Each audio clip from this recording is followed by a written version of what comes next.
Okay, welcome everyone to the launch event for issue 3 of The Little Things. My name is Sophia Considine, and I am the founder and editor-in-chief of The Little Things Literary Magazine. I started the magazine in June of 2025, and now we're on our third issue with a full staff of volunteers, which is very exciting. With one of our editor's native languages being Hindi, this is our first issue to feature a piece written in Hindi with Urdu elements, which is very interesting as well and exciting. And then a little about the magazine itself. The Little Things is an online literary magazine that aims to highlight the ups and downs of everyday life through poetry, fiction, nonfiction, and experimental work that is up to 1,500 words. All pieces are selected through an anonymous viewing process, and feedback is provided to everyone who submits. We publish issues 4 times per year on our website and regularly host social media writing contests. So that's a little bit about us. And now I'm very excited to have some of the contributors to issue 3 read their pieces. I will send out the link to the magazine in the chat really quick in case you haven't already looked. And then after I have a couple of the authors read their pieces, we'll do one by one, but one author will read your piece and then we'll be able to ask them any questions, and link is in the chat. I will announce who's reading, and they will be able to have a chance to introduce their piece and a little bit about why they wrote it, what their process was, stuff like that, anything you want to share. And then afterwards, we'll be able to ask the author questions and get to deep dive into their brain a little bit, as long as they're wanting to do that. And yeah, so unfortunately, one of our contributors who wanted to read couldn't make it, but to start off, it will be Bethany Lowerline, um, who will be reading her piece, A French Song, which is a poem on page 39 of issue 3. So Bethany, if you'd like to give us a little introduction to yourself and your work, that would be amazing. And then you can read whenever you want. Okay, perfect. Hi, everyone. I hope you're all doing well. Today I will be reading a French song. This was actually my first poem dealing with another language. I'm really interested in using dialect and playing with language. And so this was kind of an experiment with that.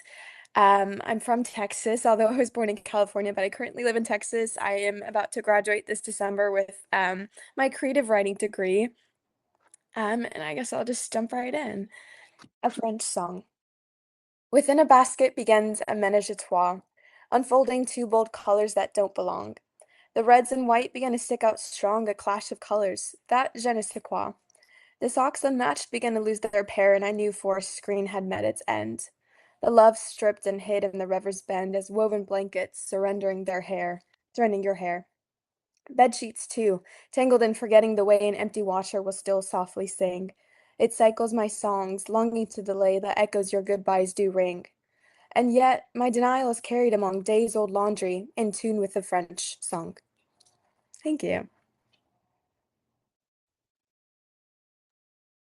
Thank you so much for reading that, Bethany. Does anyone have any questions or compliments or anything they want to say for Bethany?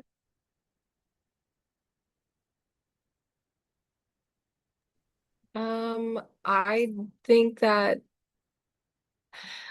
what is it called in my brain? I think that this is an amazing, wonderful poem. I like how um I work for a French bakery, so I hear French all the time. Yeah. Hi, I'm Alessandra. I'm one of those content creators for the little thing. This is my first time seeing all the poems and everything, and I'm just like, oh my gosh. I like the rhythm a little bit of the poem itself, and I can imagine many different ways of saying it. Yeah. Thank you. I appreciate that. I was going to say something similar. You titled it a French song, and with the way that you were reading it, I felt like it was very lyrical and it was the language flowed well. So well done on that. I'm Anastasia. I'm one of the editors. I didn't see your piece until it was published, but it was beautiful. Thank you. I appreciate that. Yeah. Bethany, I wanted to know kind of your uh like looking back on it now, what was your favorite part about like writing this poem and what kind of um do you see yourself writing in similar styles in the future and what that kind of looks like?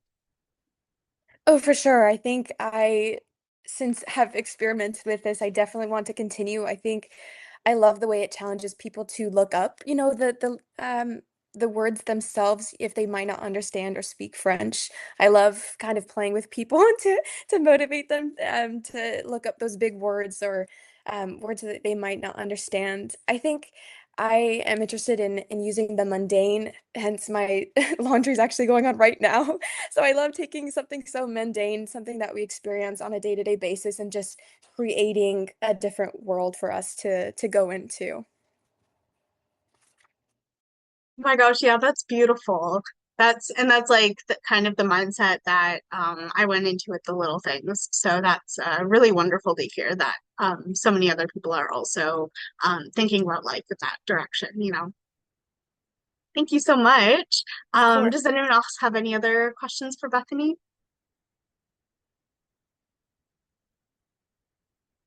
Okay.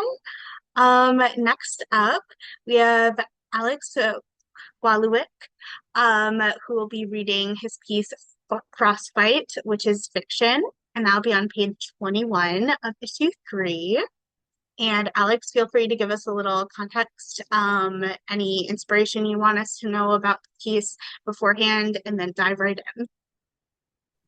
Yeah, well, I was inspired to write this piece from a person that I know, and this person has like a very large, like physically imposing like figure.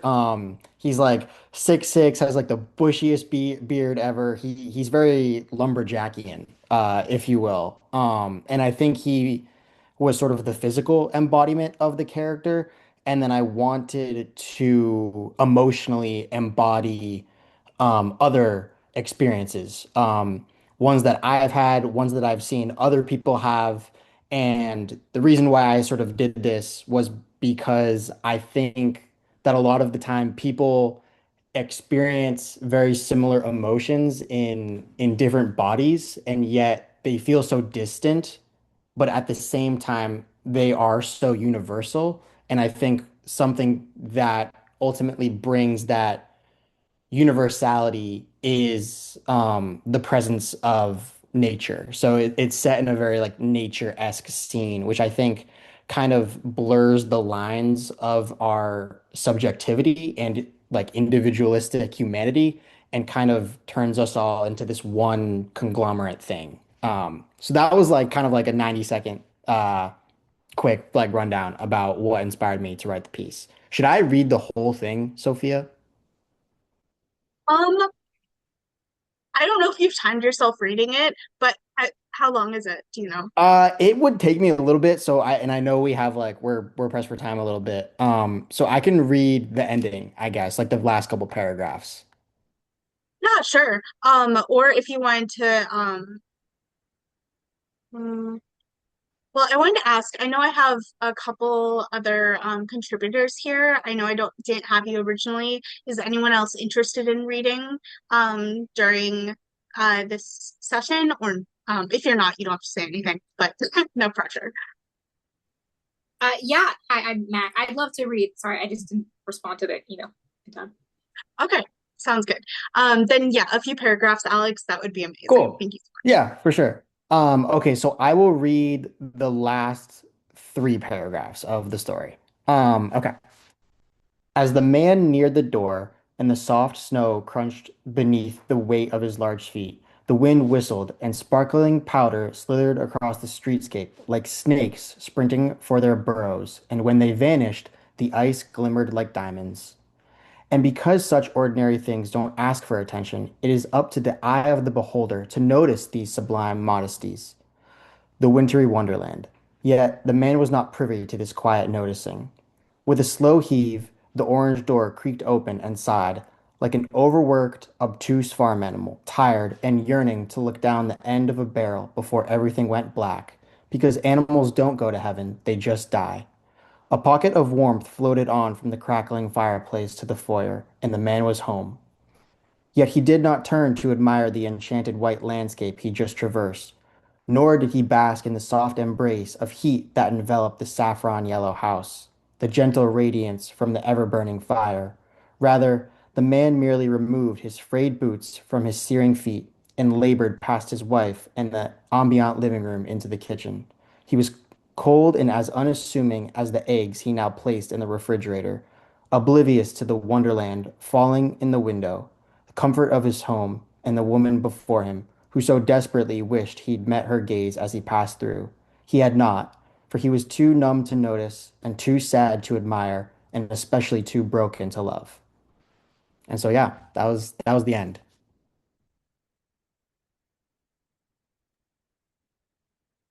Yay! Thank you for reading. Does anyone have any questions about writing or the story itself for Alex? Yeah, I do. Hi. Hi, Alex. I'm Melissa. I'm the social media manager for The Little Things.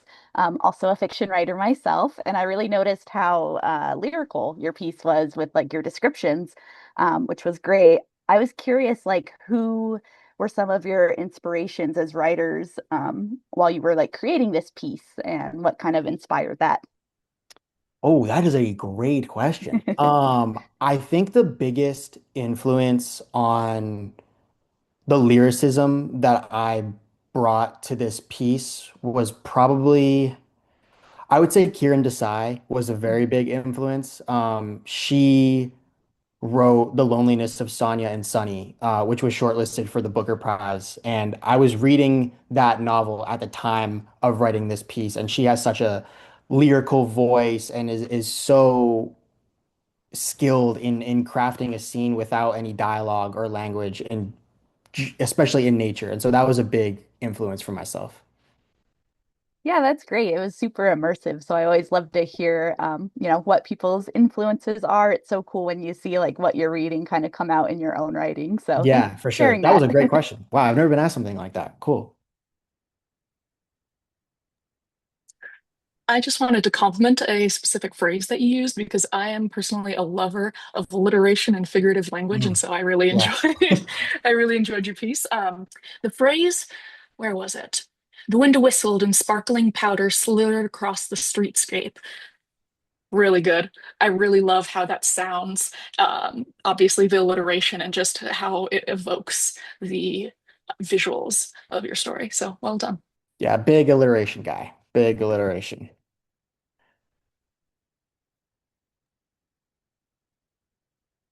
Yeah, I'm also a big alliteration person, and I feel like the S's in particular, when spoken aloud, evoke the sense of like the wind that was must be whooshing and stuff in that scenery. So I think that's really cool that it's something you were able to use for that scene.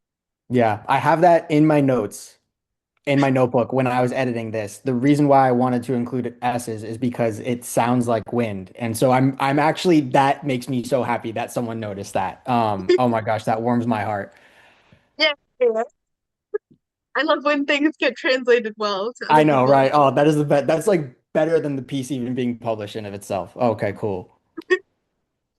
My gosh.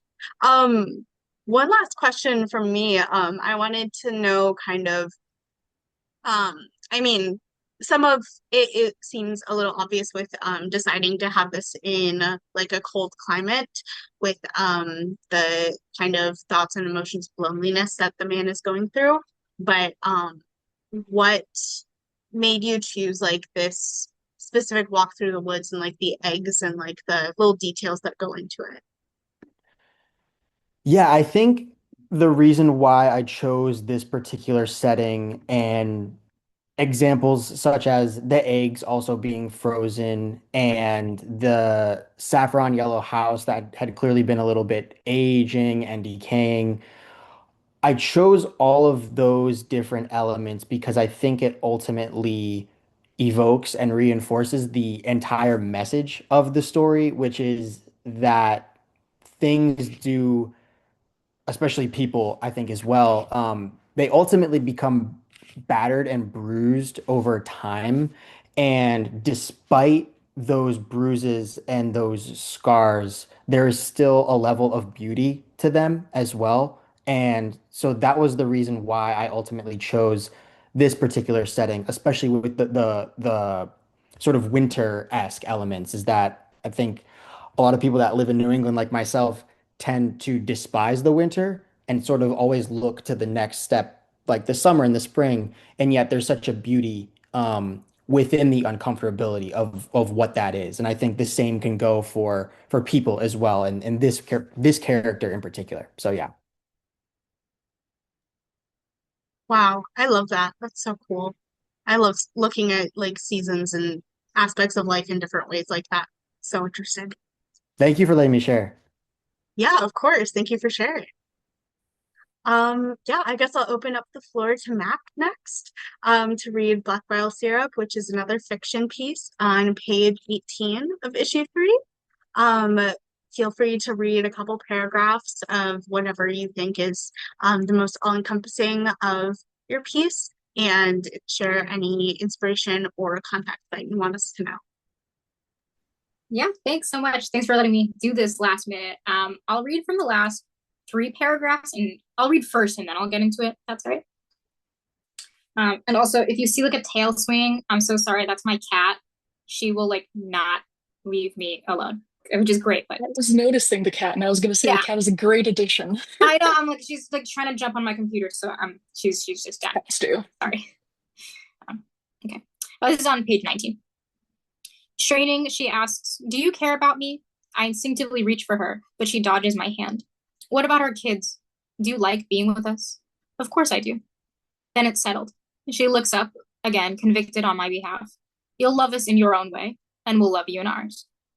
We spend the rest of the evening catching trout in silence. In 2 hours, Cannon will drop me off at the house to unpack while she picks up our sons.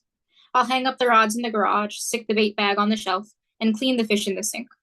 I'll take the guts out with the trash and think about how 3 years from now, Cannon will tell her therapist that I'm filled with black bile, that when I'm asleep, she eases a spile into my sternum and taps the temperament from my heart. Tonight, I'll put the boys down while Cannon washes up, then go to bed before her. I'll leave her bedstand lamp on and lie facing the wall. When she creeps into the room, she'll rush to shut off the light as if she left it on by accident. She'll lie down without touching me, but before a minute passes, she'll wrap her arms around me. Her fist will close on the hole she's left in my chest, and for the first time all day, I'll breathe. So I'd say right off the bat, thank you. Inspiration was Maine. I got a lot of inspiration from songs, and I was listening to Maine by Noah Kahn. Not that that's super relevant to the song to the actual story, but it was like vibes based. That was kind of where we were going. But as for like the context, I really wanted to kind of dive deep into just generally like relationships, but also like what it would look like for a relationship that's relatively unhappy, but also still pretty stable. And kind of like getting into the concept of like a mixed orientation relationship and seeing how those kind of held up, over time, and then also like in a specific instance, like in the modern time. No, I absolutely love that piece.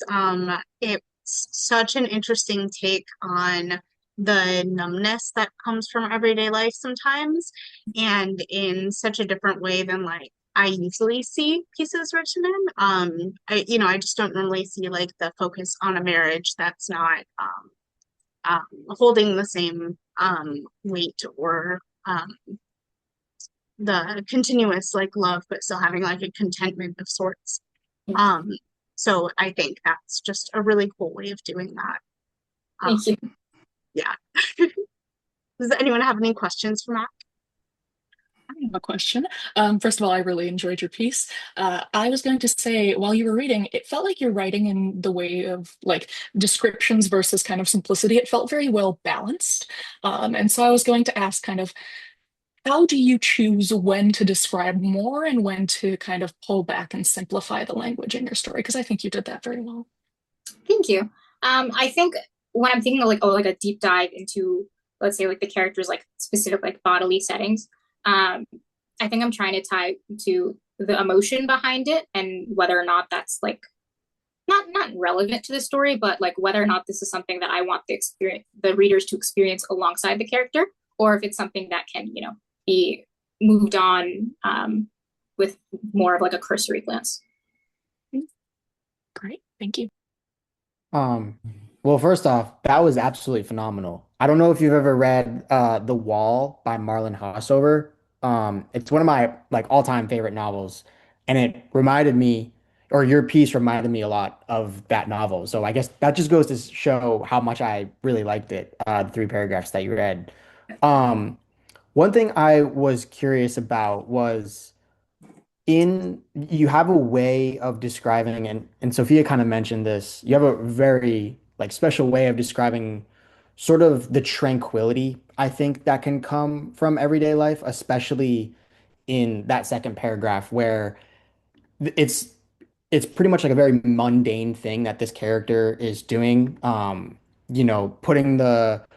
Putting the rods in the garage, sort of like cleaning up, but within that language, there's such I don't know what the right word. It's almost like meditative, I guess is kind of how I was feeling when you were reading it. And so I guess I'm kind of curious what went into that process in crafting a story that was rooted in very much realism, but also very much this sort of transient and meditative state as well. First of all, thank you. And I haven't read that book, so I just wrote it down just now. Okay, it's so good. It's It, awesome. it seems really good. Um, I think that's a really good question. I think, and this is relating to Bethany, like your piece, like thinking about like the mundane aspects of all of our lives, and like I believe that the mundane parts of our lives is actually what keeps us going, not the big moments that we're looking forward to. It's all the things that have gotten us there. Oh, okay, my cat. I did this motion and she's like gone crazy. Sorry. And okay, this is also like kind of an aside. I like fishing. So this was like, okay, what are the things in fishing that I like that are probably like pretty typical for like fishermen?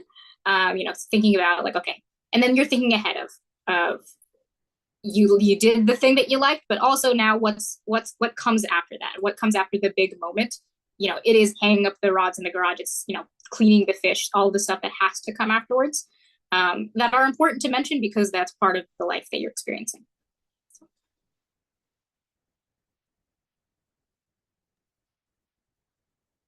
Yeah, thank you so much for sharing. Any other last minute questions for any of our contributors that read?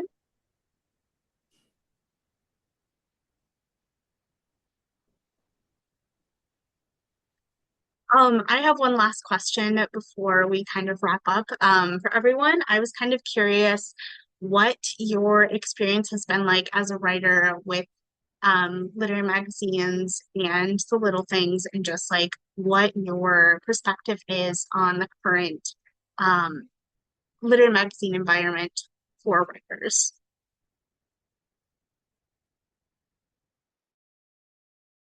I can go.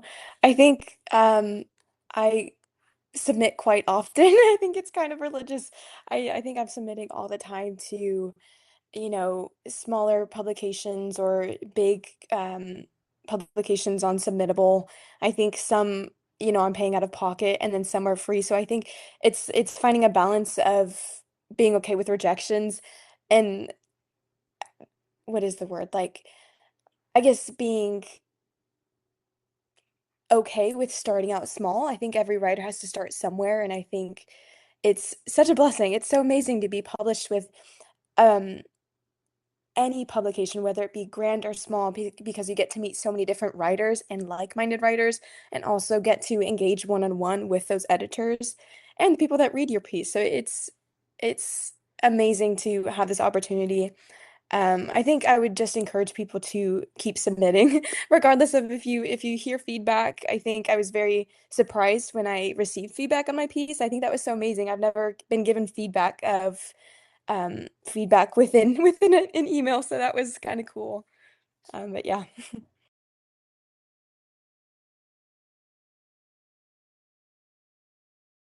Yeah, I would echo what Bethany said just from my own experiences as a writer. I think it's tough because editors are walking the line of being kind of a gatekeeper. And it's just tough when there's so many submissions out there. But I find that there's a rise of more independent lit mags of founded by people like Sophia and our generation, trying to break that kind of stigma of publishing and create more space at the table for everyone, which I love to see.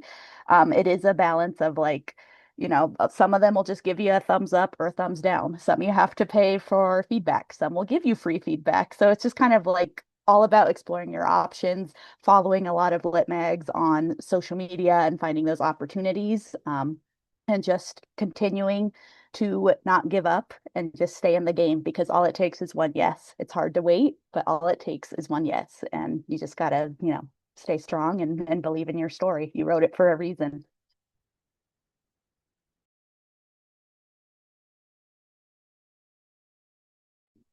I guess I can give my 2 cents really quickly. I think the biggest thing that I see, and I have to remind myself of a lot as well, um, as a writer, is that I originally started writing not for the intent to be published. And kind of to Mac's story a little bit, it's not so much.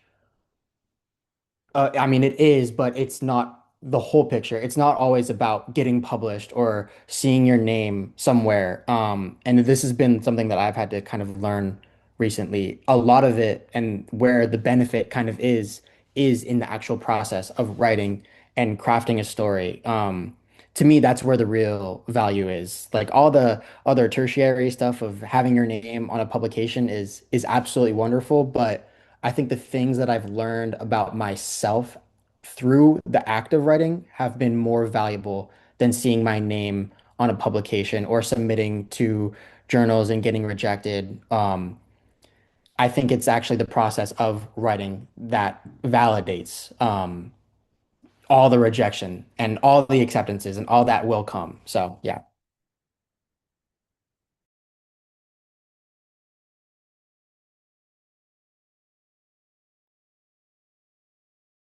That was beautiful. Thank you guys all for sharing your 2 cents. I love hearing from writers, and since we do want to put this up on our website, it's helpful for anyone else who wants to submit to literary magazines.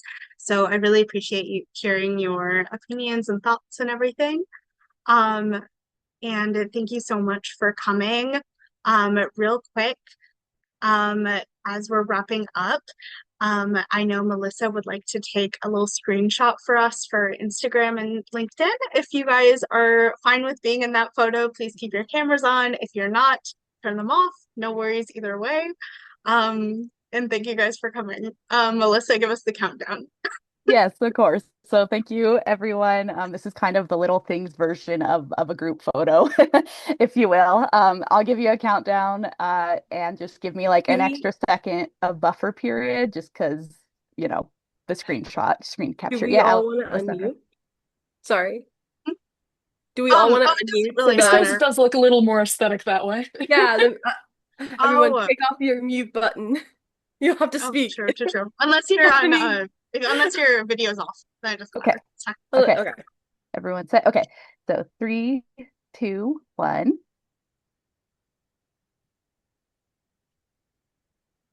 All right, I got it. Thank you. Yay!